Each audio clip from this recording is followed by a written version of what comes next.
Call the meeting to order. All rise for the Pledge of Allegiance. I pledge allegiance to the flag of the United States of America and to the republic for which it stands, one nation, under God, indivisible, with liberty and justice for all. Roll call. Here. Claire. Eisenbraun. Here. Herman. Here. Hodge. Here. Jacobs. Here. Clairbeek. Here. Okay, we ready to approve the agenda? Any changes? There are no changes that I'm aware of. Move to approve. Second. Any discussion? All in favor say aye. Aye. Opposed? Motion carries. Any potential conflicts of interest? Okay, seeing none, we're moving on to the consent agenda. Move to approve. Second. Okay, we have a motion and a second. I do want to say the community pantry report is in there, and with us is George Vansco. He's the president of the board. So if you have any questions on that, and anything you'd like to say, George? Sure. I have a 45-minute speech. If that's okay. No, I'm here on behalf of the board of directors from our 11 different churches in Spearfish and St. Ange to thank the city council and the city of Spearfish for allowing us to use that great facility. I also need to do a shout out to the rec center employees, whether they're shoveling snow for us or changing a light bulb, and they let us use that party room every month for our board meeting. So we kind of delivered some pizzas for them today to very thank them nice. for that. But I'm just here to thank you for the use of that facility. And when I first got on the board, I said, "Did we ever give a report to the city of Spearfish on what we're doing down here?" And everybody looked around at me, and there was a hand went up and said, "I make a motion that George puts the report together." So that's how I got involved. I just wanted to be here to thank you. Thank you, George. It was very nice. Thank you for everything you do. Did our mics just go out? We did. Okay. Well, wait a second for the roll call vote then. Are we back? No?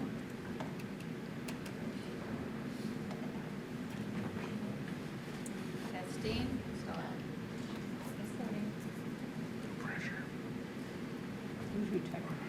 Timed out since I've been on since 3 this afternoon. Oh, of course. I couldn't change any of them.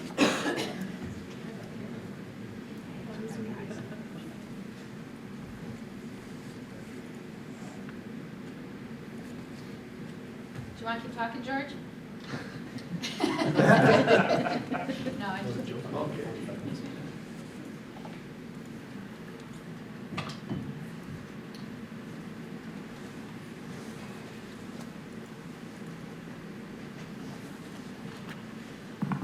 Okay, we're back up. Okay, we're back up. And so, any other discussion on the consent agenda?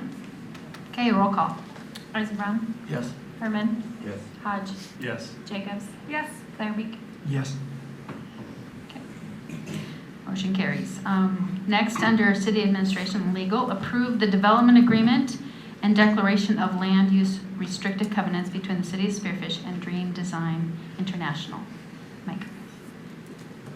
Thank you, Mayor.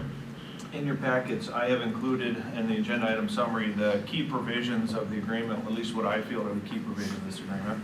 So if you'd allow, Madam Mayor, I'll just walk through these and then turn the floor back over to you. I see that representatives from Dream Designs are here in case they would like to add any comments they have about the partnership on the project.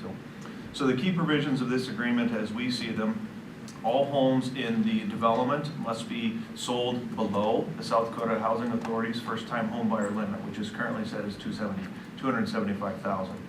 We have worded the language in the agreement so that as that changes, or if it changes, we don't need to go back and revisit the agreement. It will continue to move along with the first-time home buyers limit.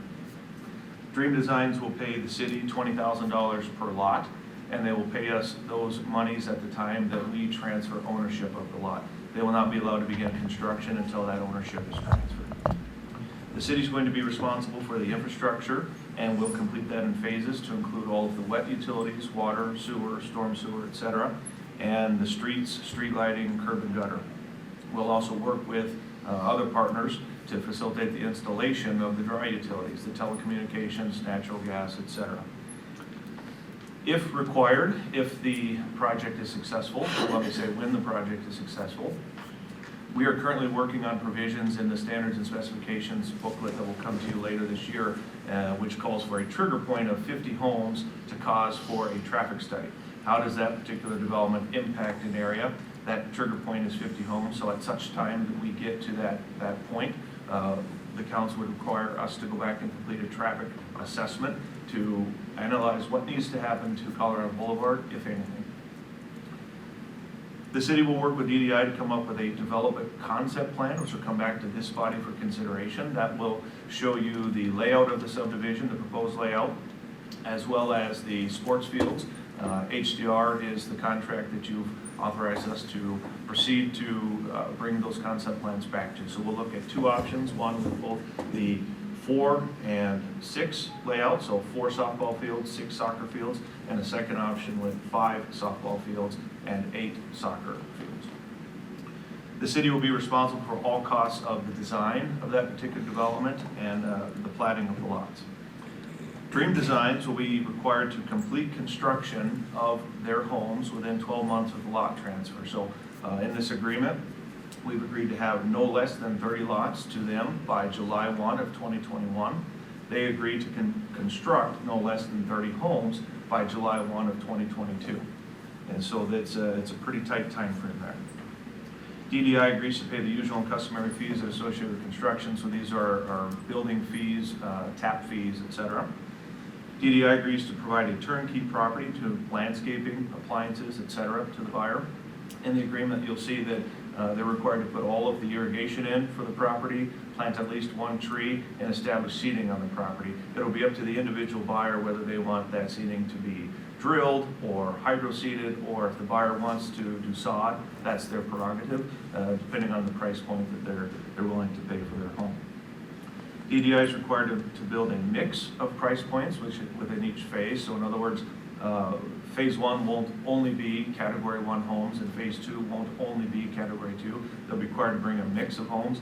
And speaking with Dream Designs, we'll bring that concept back to you in the, once we have a layout for the development, we'll sort of lay out where each category will be and show you the mix and how those will blend into the development. DDI is required to construct at least 80% of the homes under $225,000. They agreed to work with the buyer and restrict sale of the purchase of that home to only those in the 12% income tax bracket for category 1 homes while that home is under construction. Once the certificate of occupancy is issued, the parameters disappear in this agreement, and it is open to anyone, with the exclusion of category 2 homes, and then the folks in the 12% income tax bracket will have another 15 days for a first right of refusal on those category 2 homes. DDI agrees to ensure that the restrictive covenants, which governs the resale of the home, is in place with each buyer prior to the transfer of ownership of that property. And just to dive into that restrictive covenant, what that allows the buyer to do, or I'm sorry, what it doesn't allow the buyer to do, is to sell the home or to flip the home, if you will. They must be in the home, owner occupied, for at least 2 years. If they are in that home for 2 years, then they can recoup the full net profit of the sale. If they're not in the home for 2 years, they remit back to the city any profits minus closing costs, realtor fees, etc. Lastly is that DDI agrees to the contingencies. We still need to purchase the property. I plan to have that agreement in front of you on the 2nd of March. DDI knows that we need to establish a TIF district to make this work, and that zoning and plat approval are all part of the process. So those are, in my view, the key provisions of the agreement. I know that Kyle's here in case he wants to make any comments from DDI's perspective, and I'd be happy to answer any questions that you have, Mayor, or the council has. Okay. Kyle, did you want to say anything? Sure. Real quick before we have a discussion? Kyle Trelaw with Dream Design International. First and foremost, we're incredibly excited to have the opportunity to work on this project and take those steps now of working through the layout and design and establishing those mixes and how we're going to run, the phasing and work through all of those details. It's been especially exciting to hear the outreach that we've received in our office from the community of people that have already contacted us with expressing a need and a desire for this particular level of housing. So altogether, we're just incredibly excited to be able to work on this. Dream Design as a company, we always value and believe that we should put the community first. That's the most important thing to making the project successful. So you can't just focus in on a lot or a street. We have to look at the entire area of the region, look how everything's gonna work together, and truly understand how to create that successful project. You look at the regional systems, the infrastructure, and all of that goes into what really creates a successful project. We're excited to be able to work with you guys on doing this. We were able to get through the agreement process, and so far everything has been moving on really well. We're really excited. Thank you. Thanks, Scott. Okay, so is there a motion on this development agreement as it stands? I would move to approve the development agreement as presented. Second. Any discussion? Yeah. Yes.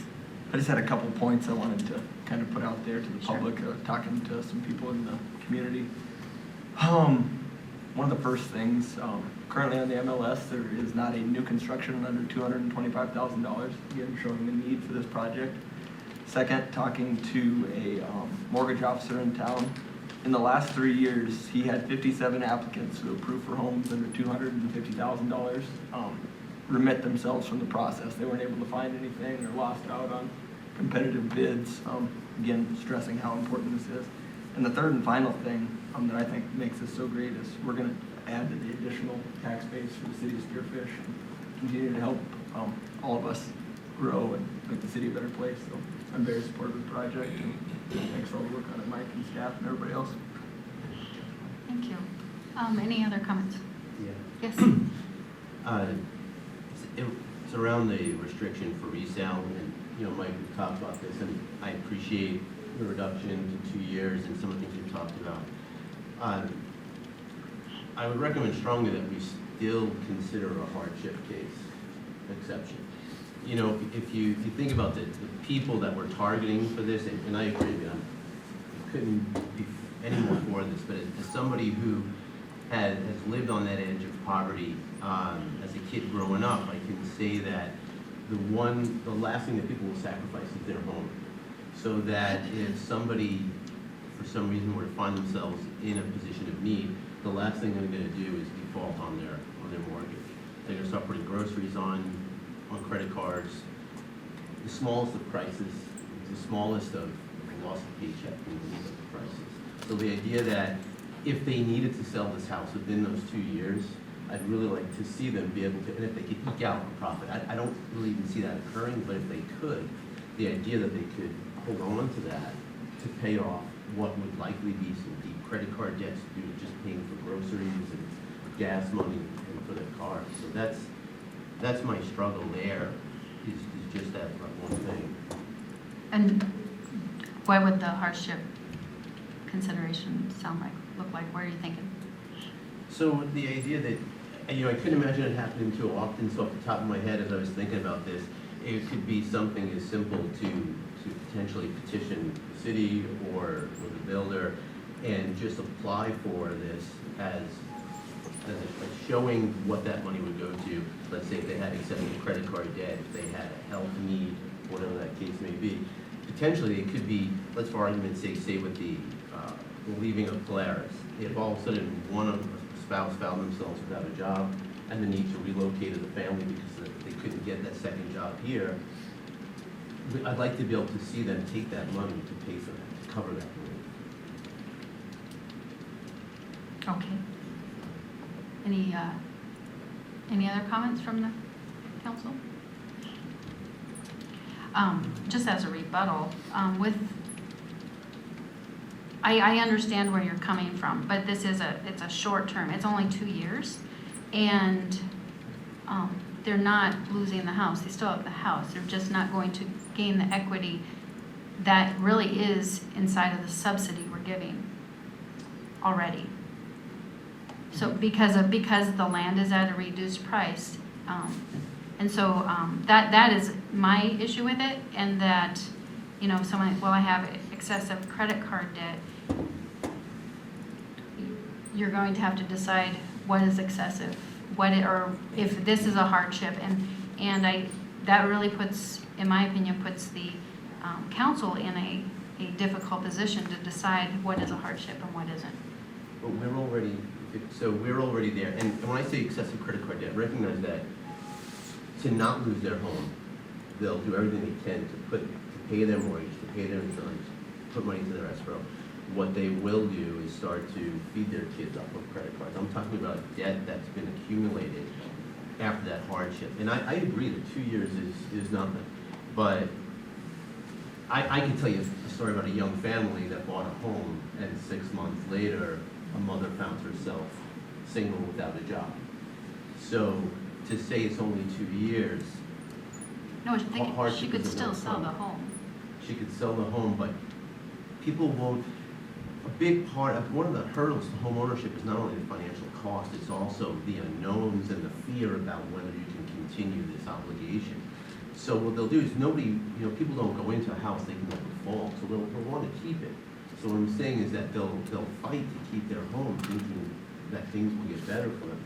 And in that time, just like owning a small business, you don't just lose your business, you incur a heap of debt before you finally lose that business. And I know you're a small business owner also, so you can understand that. So the same thing applies to, let's say, a mother in her home for her children. The last thing she's going to do is default on her home. At some point, she's going to realize she needs to pull the plug. So I think that, the council, would we be in a hard position? Sure. But we're putting ourselves in a hard position right now by trying to do something, right? And I agree that we should be.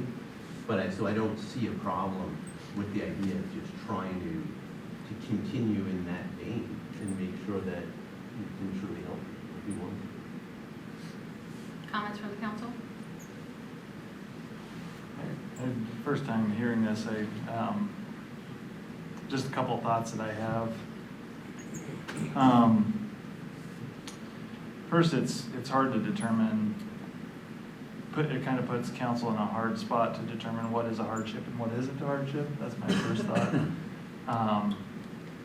Because a hardship can be pretty subjective based on the individual and the situation. I don't know. I see what you're saying, the heart behind it, I really like that. But at the same time, you're also taking a risk.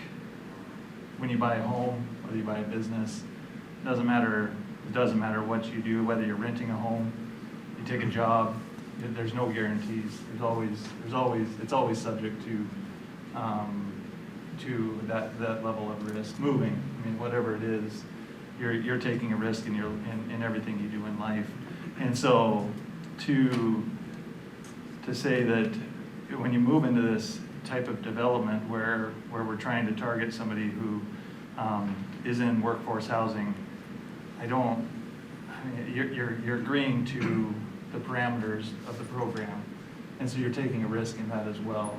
You could also go buy a home outside of the development, and you can ask any organization for a hardship forgiveness, and they may do that. Some of them may, to a degree, give you a couple months, but that depends on the mortgage company or the company you're working with. But it's a risk you're going to take outside of the development, whether you were in it or out of it, right? Market crashing, it's like it just seems like you're guaranteeing something that is very difficult to follow up on. Is what initially what I think, and then also, putting future council. Who knows what's going to happen 3, 4, 5 years from now? Future council, future mayor, in a pretty difficult spot to determine what is a hardship and what isn't, without it being laid out exactly. This is what we define a hardship as. What is that? And so it kind of, I have no legal background, but sure as heck wouldn't want to make that decision as a council member to determine this is a hardship and this isn't a hardship. That's my initial thoughts on it. I don't know, I'm kind of speaking raw on it, but. And I can see that, right? So here's my issue with that. I agree 100%. You take a risk upside and downside.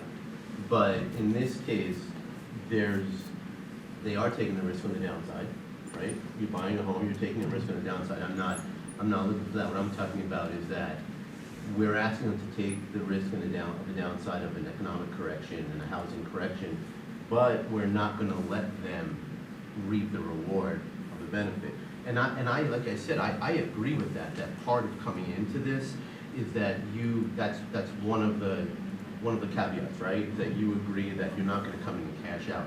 I also don't think that someone should be allowed to rent their home, because that's just, again, profiteering from this opportunity. But we're not allowing them to rent. So that same mother I mentioned moved out of her house, out of her duplex, and moved her family into a one-bedroom apartment so that she could rent the house to keep it. What we're doing is we're holding back the opportunity for them to hang on to that house, but then not letting them get out and be whole, what I would consider whole, to take the money out of it and put it back into the excessive debt they may have incurred in trying to keep it.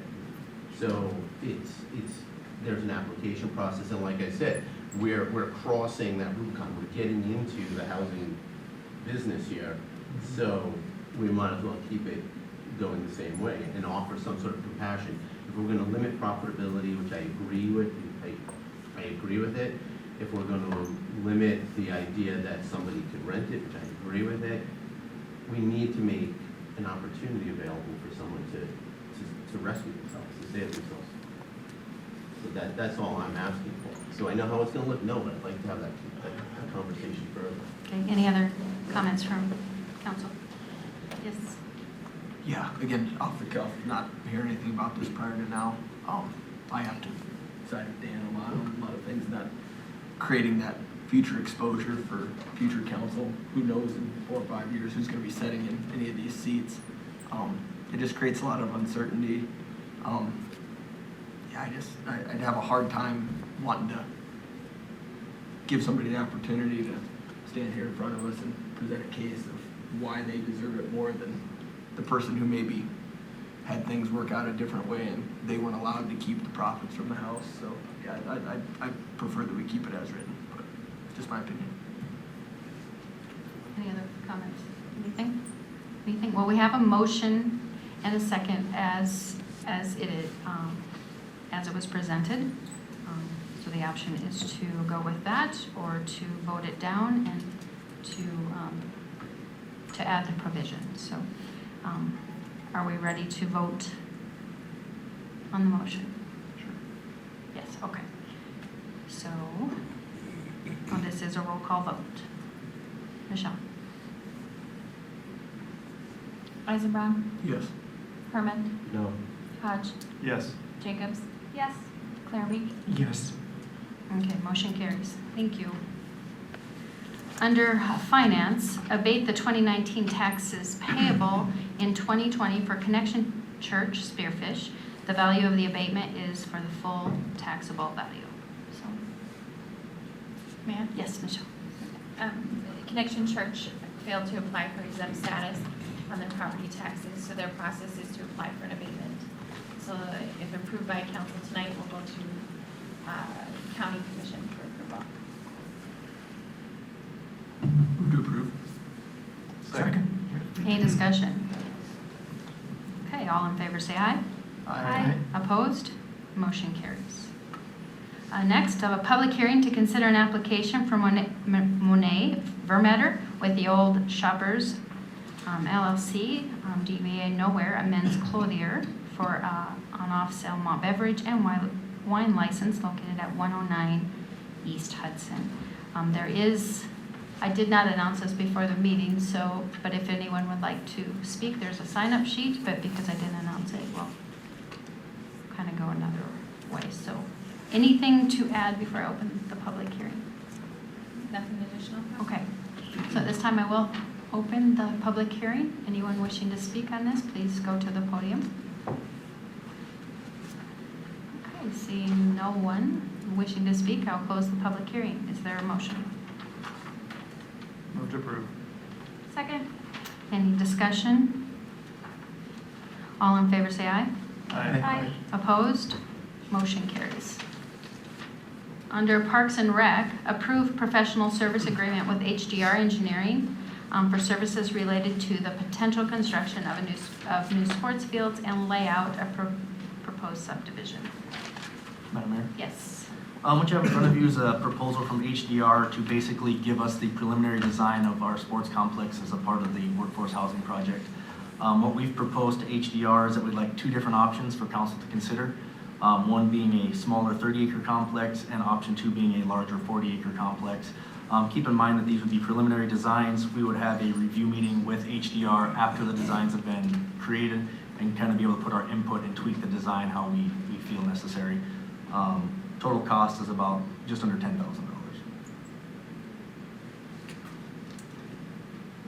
Is there a motion? So moved. Second. Any discussion? Yes. Tyler, and I've mentioned this to you as well in private. I'd really like to see in part of this plan if we can try and work in some sort of a minimum of a 5K running facility, you know, especially as we talk about tournaments and events and things like that.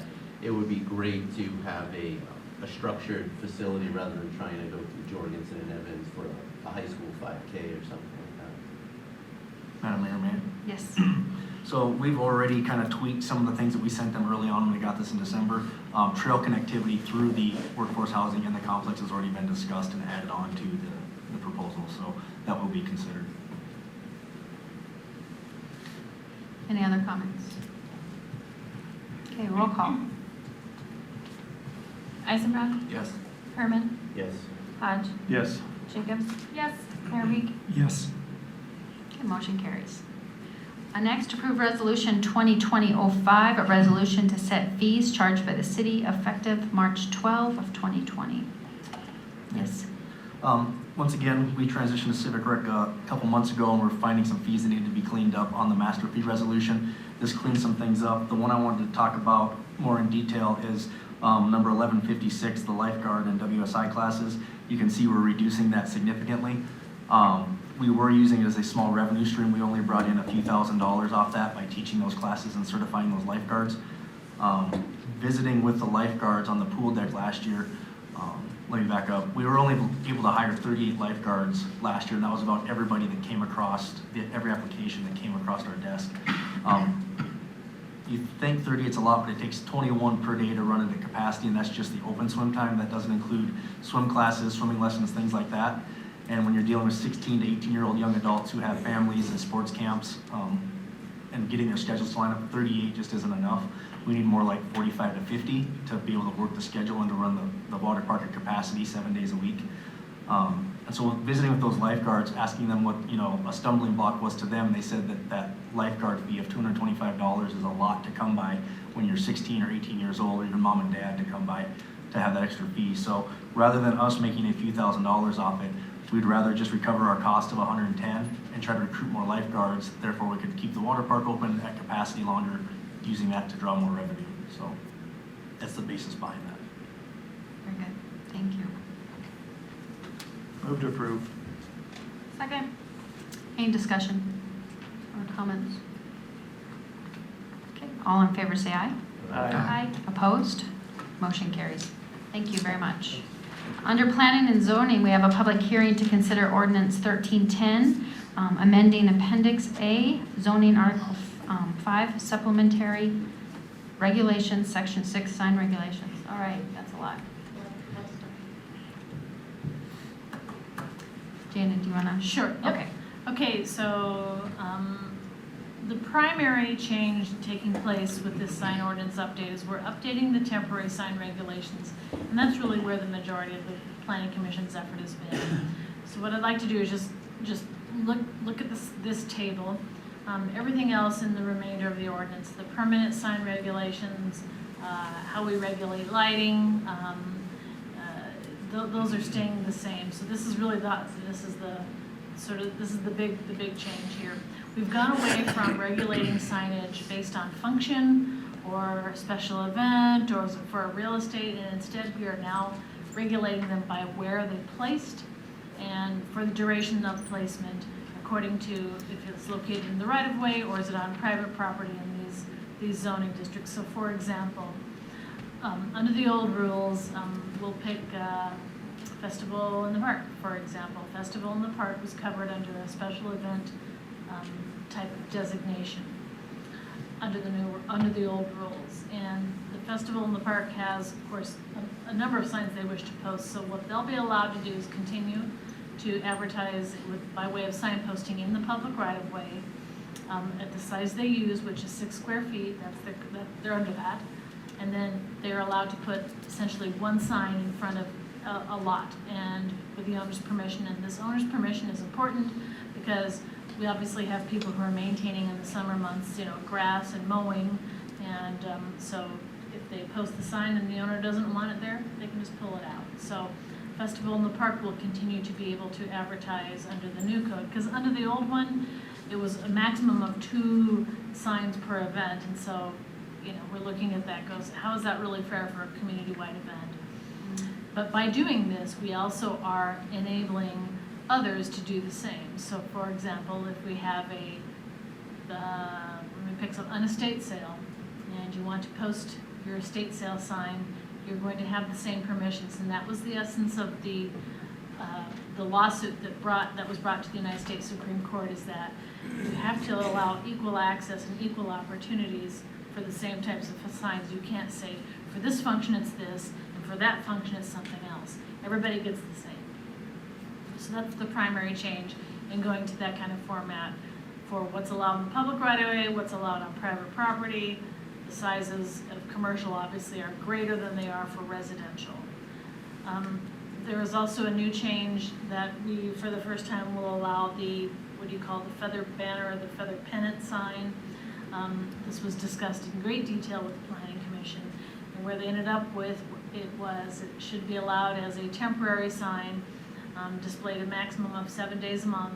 And if you really want to get creative with it, you can do it 7 days a month every single month of the year. So you could actually have 14 days if you bookended it with the last 7 days of one month and added up to the first of the next, the first 7 of the next. And so they really struggled with how many they should allow. They ended up saying 1 feather banner per property, and not posted on private property. It cannot be in the public right of way. These things get kind of big. They can be up to 32 square feet. So that's kind of where they ended up with the feather banners. They did not wish to allow them as permanent signs. So we do have a lot of these types of banners that we have enforced in the past, asking owners to remove them until we get the ordinance changed. Those will now be permitted.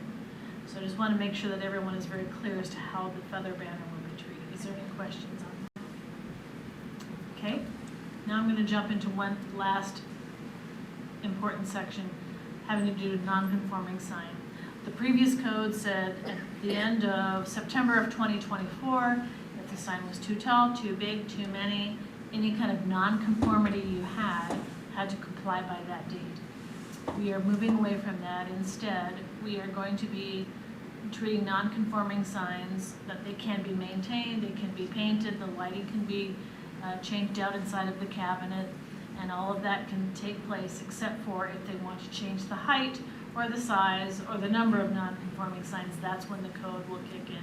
So this way we don't have this really big task of doing a comprehensive community-wide sign inventory, identifying how many we have. I bet we probably have 50 or 60 non-conforming signs, at a risk of really making it difficult for the business community to comply. So we felt that this was a good compromise to enable those nonconformities to continue on until such time they do need to change. So Planning Commission recommends approval. Okay, thank you, Jana. So at this time, I will hold a public hearing. Anyone wishing to speak, please go to the podium and state your name and address for the record. I see no one wishing to speak, so I will close the public hearing. Move to approve.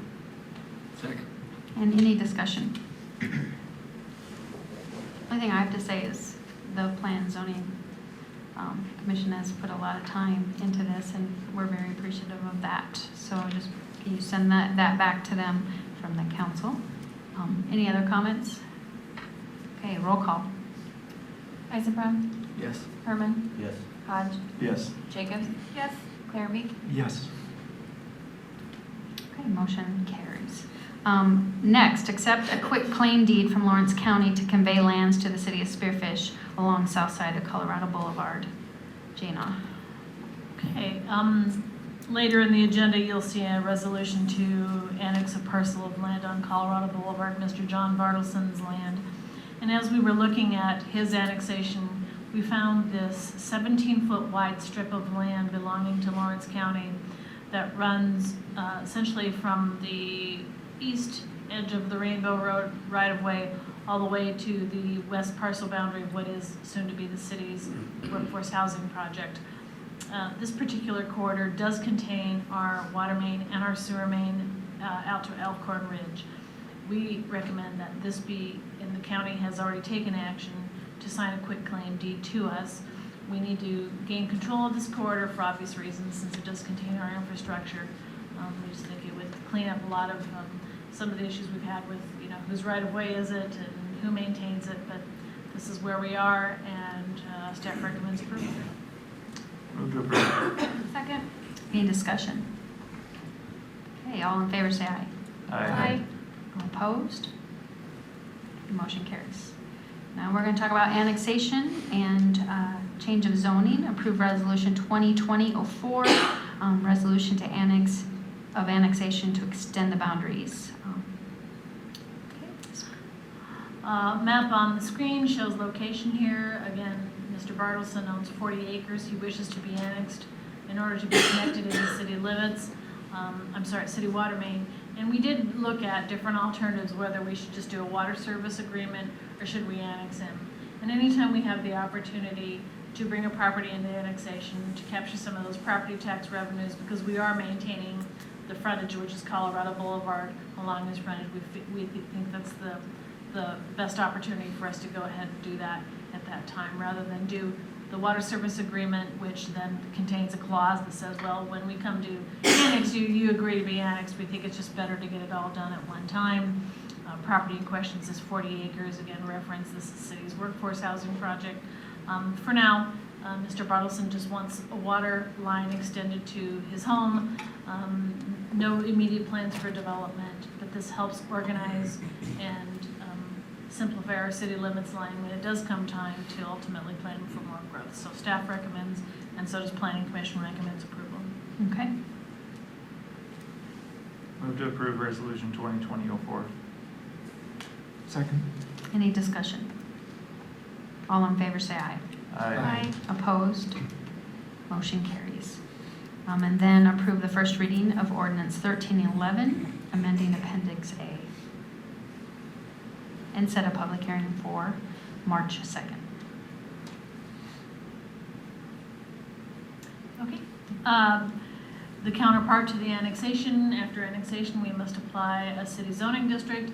Ag is the requested zoning district, since it most closely matches his actual use of the property. Okay. Staff recommends, and the Planning Commission recommends approval. Okay. Move to approve. Second. Any discussion? All in favor say aye. Aye. Opposed? Motion carries. Okay, now we have a dedication of Venture Court into city ownership and maintenance. This is 5 Lot Industrial Park subdivision.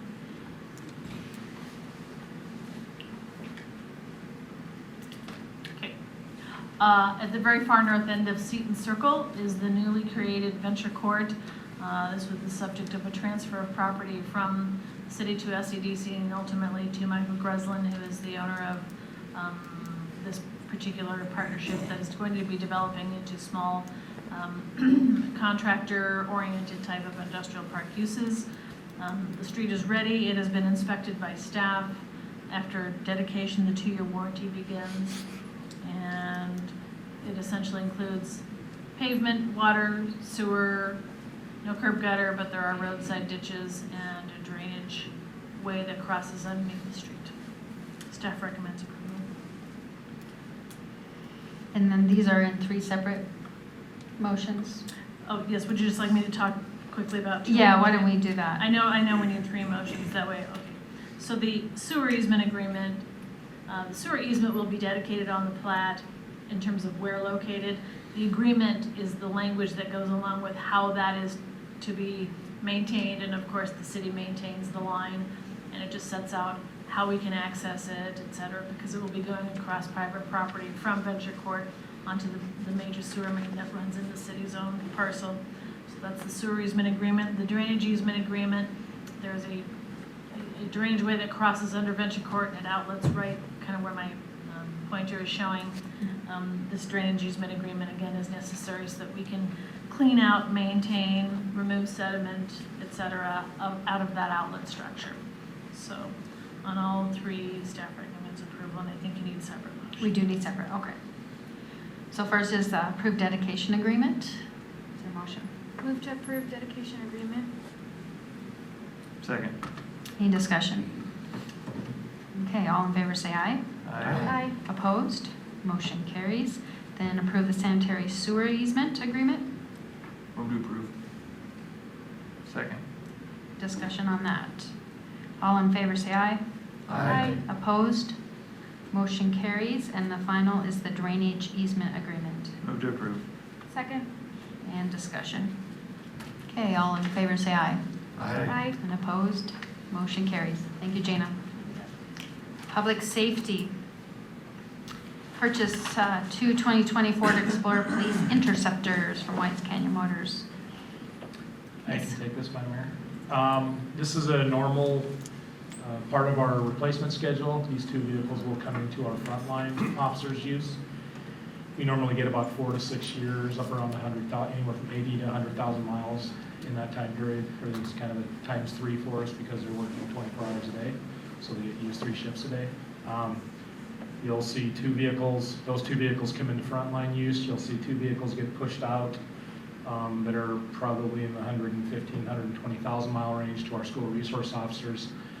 Their vehicles, which are more in the 150,000 range, will get pushed off to some command staff, and we'll be pushing at least one vehicle off to motor pool that has over 160,000 miles on it. It's part of our normal rotation. Sure. Move to approve. Second. And discussion. Okay, roll call. Isabel? Yes. Herman? Yes. Hodge? Yes. Jacobs? Yes. Clairby? Yes. Okay, motion carries. Approve the lease agreement with the Spearfish Rifle and Trap Club. This is something that Ashley's had for a while. The club came to us a while back and wanted to examine that agreement for purposes of applying for a grant. They needed a longer term, which was the initial reason we had the conversation. The agreement's been in place for quite some time, but at the same time that we looked at getting that term straightened out, we put in some other provisions to clarify city's law enforcement use of it, other law enforcement agencies' use of it, and things like that. Ashley's not here, I don't want to speak for her, but basically that's the gist of where we came to and landed with the agreement, was clearing up those things. Okay, thank you. Move to approve lease agreement. Second. And any discussion? All in favor say aye. Aye. Opposed? Okay, motion carries. Next, hire Thomas Hageman as a seasonal wildland firefighter. With your permission, I'll address items C, D, and E all at the same time. It can really require separate motions. What we normally do is we normally advertise for one crew chief, engine boss, and 2 firefighters. Every year, with the exception of one in our wildland program, we've struggled with the engine boss applicant. We just don't get people with the credentials are usually looking for a full-time, not a seasonal job. We got lucky last year with Heath Brown and picked up the credentials, but then we did what everybody else does, and we hired Heath into one of our full-time grant positions. So this year we got no crew chief spots, so plan B for us is going to be to hire 3 firefighters instead of 2 firefighters and a crew chief. And even though it's not our preferred option, we will make use of some of the full-time staff and volunteer staff that we have that can be crew chief. We have Bill Wenzel, we have Chief Mathis, we have Heath Brown to rotate out as the crew chief for this season. And then we'll probably be back next year with a little different plan. We need to do something different to address that engine boss problem we approach every year. So that's why we're looking at 3 firefighters and not 2 firefighters and a crew chief, which is what you would normally see. Okay, thank you. So this is 3 separate. Just a quick side note, Yes. all 3 of these guys are and were current volunteers with us, so they'll shift into Okay. that seasonal role for that time. All right. Move to hire Thomas Hagman. Second. Any discussion on this or the whole process? Okay. Roll call. Isabel? Yes. Herman, Yes. Hodge, Yes. Jacobs, Yes. Clairbeak. Yes. Okay, motion carries. And next for Cody Jolovich. Move to approve hiring Cody Jolovich. Second. And a discussion. Okay, roll call. Eisenbrown, Yes. Herman, Yes. Hodge, Yes. Jacobs, Yes. Clairbeak. Yes. And final for Jacob Paul. Move to approve hiring Jacob Paul. Second. Okay. And discussion, roll call. Eisenbrown, Yes. Herman, Yes. Hodge, Yes. Jacobs, Yes. Clairbeak. Yes. Okay, motion carries. Thank you. Thank you. Under Public Works, move Adam McMahon to Assistant Public Works Director effective 2/23. Good evening, ma'am. This is an effort by city staff to become more efficient and eliminate some stovepiping. I think it'd be great to have Adam over in Public Works to help out with some of those city ran projects like workforce housing. It'd be a great addition if approved. It's a lateral transfer. Move to approve moving Adam McMahon. Second that. Any discussion? Okay, all in favor say aye. Aye. Opposed? Motion carries. Thank you. Oh, and then authorize city staff to hire KLJ for a wildlife fence for the airport. Yes, ma'am. We've been discussing this obviously for a while. We had a deer strike on an airplane last summer, and obviously we have quite a bit of wildlife around the airport. It just makes sense to have some type of a wildlife fence to mitigate the chance of a strike in the future. And KLJ will work with us and design that fence. Okay, and this fence has been in the plan for a decade. It just never has come up to the forefront. Did you want to share something, Mike? Just one quick item, Mayor, I want the council to go on this with eyes wide open. These funds would come out of our cash in the airport fund. There is a chance, a small chance, that we would not be reimbursed from the FAA for this project. For the design. That's correct. Of the For project. the design, which is the agreement you have in front of you. It's a very small chance. The FAA said that we are very competitive for discretionary grant funds for this project. They support the project. They just can't come out and say, we've got the grant funds. So we would enter in this contract, pay KLJ, design the project, apply for the grant in May, and hopefully receive reimbursement. So just know there is some risk moving into this. I think it's a very calculated risk and very minimal at that. So just wanted you to be aware. And reimbursement is 95% of the project cost. Is that That's correct. From the feds, it's 90%, from the state, it's 5%, and that will change next year. The state has backed that 5 down to 2, I'm sorry. Oh, Yeah, so it's our percentage will go up. Yeah, and they've been threatening to do that for also decades. So. Yes, ma'am. Is there a motion? Move to approve. Second. Any discussion? Okay, roll call.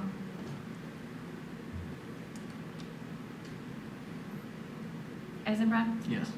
Herman, Yes. Hodge, Yes. Jacobs, Yes. Clairbeak. Yes. Okay, motion carries.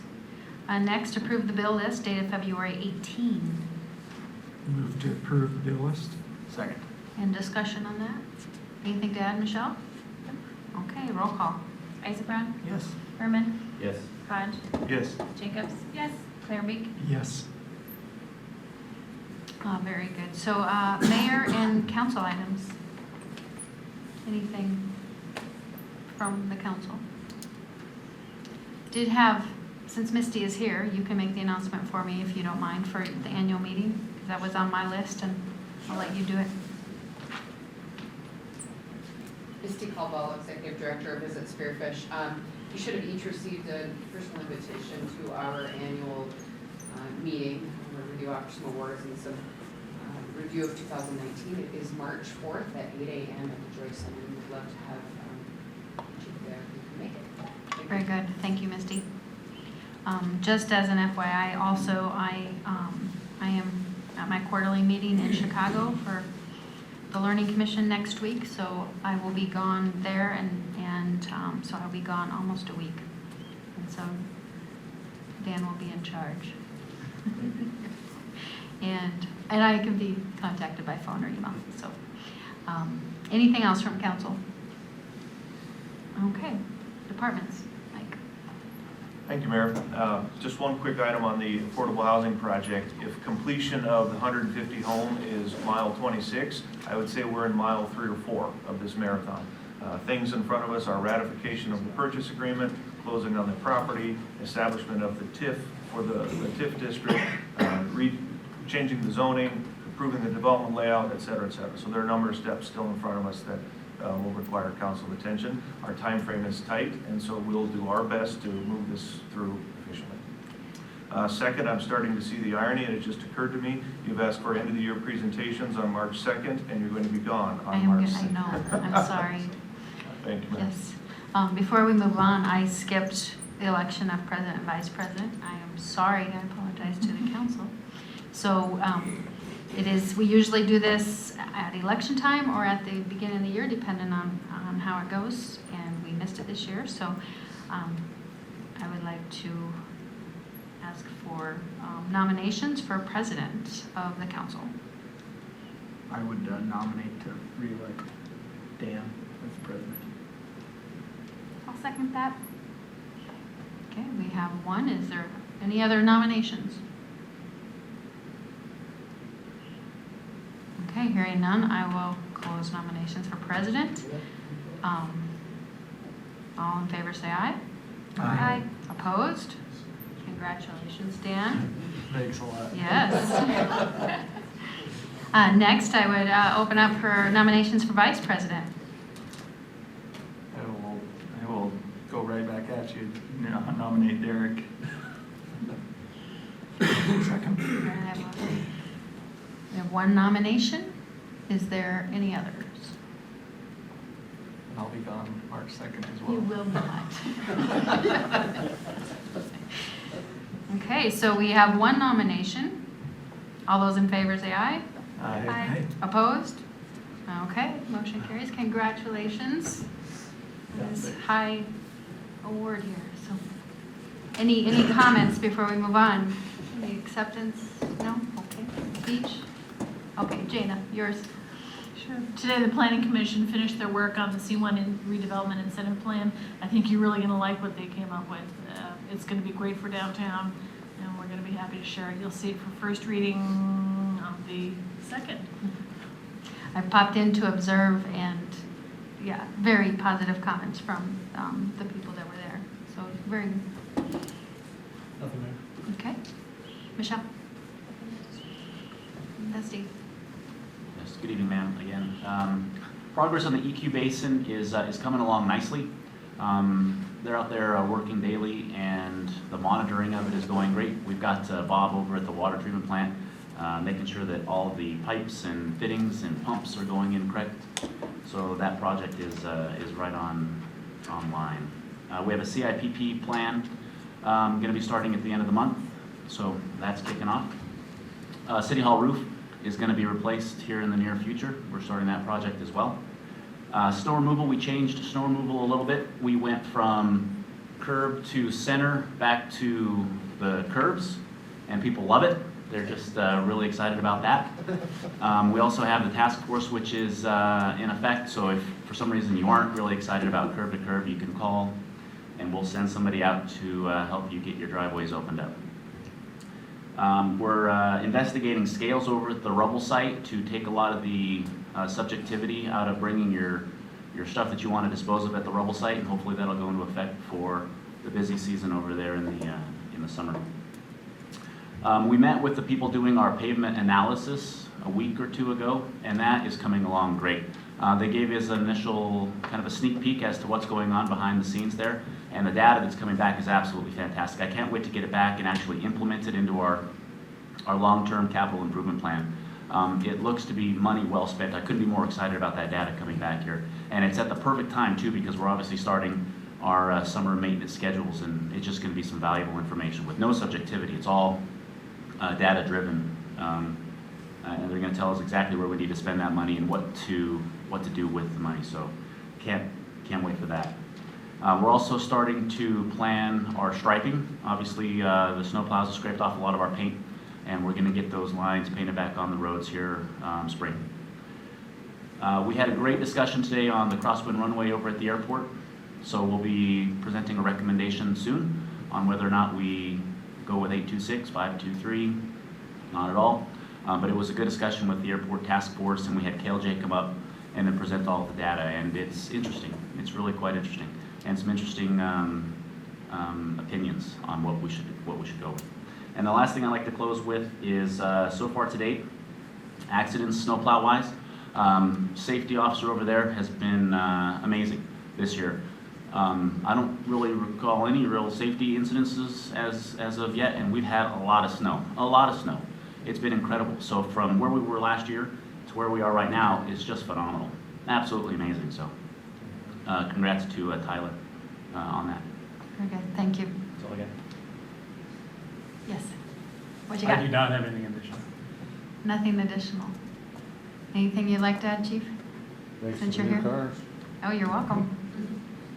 You're welcome. All right, so this time I'll open for public comment. Anyone wishing to speak, please go to the podium, state your name, and Mr. Dale. Dale, 239 West Jackson, Mayor, Council, staff, and members of the public who have been here through the meeting. Congratulations, good job. The Swiss dumped their 5G rollout. 5G is just a brand. And it's really the spectrum I'm concerned about now, so I want to see if it's going to be rebranded or still used potentially to the detriment of human health. So that's some good news, I think, on behalf of the Swiss.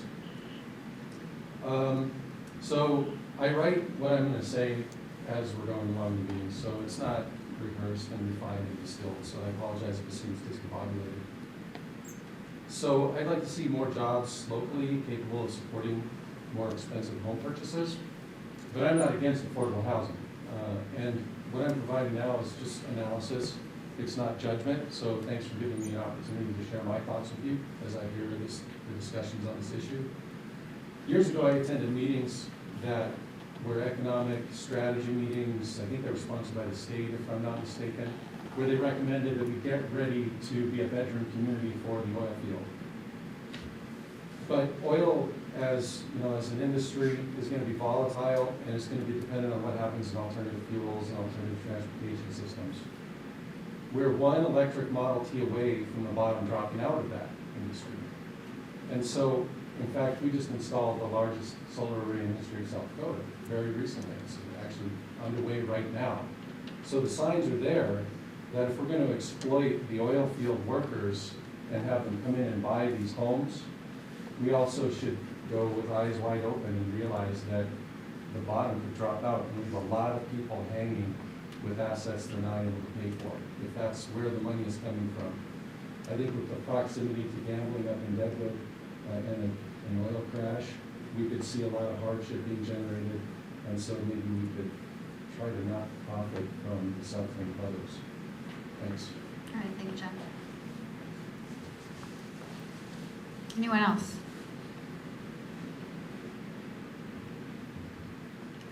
Are there some high school seniors back there that really want to come forward? Not so much? Okay. So I'll close the time of public comment. Is there a motion to adjourn? So moved. Any discussion on that? All in favor, say aye. Aye. Opposed? We are adjourned.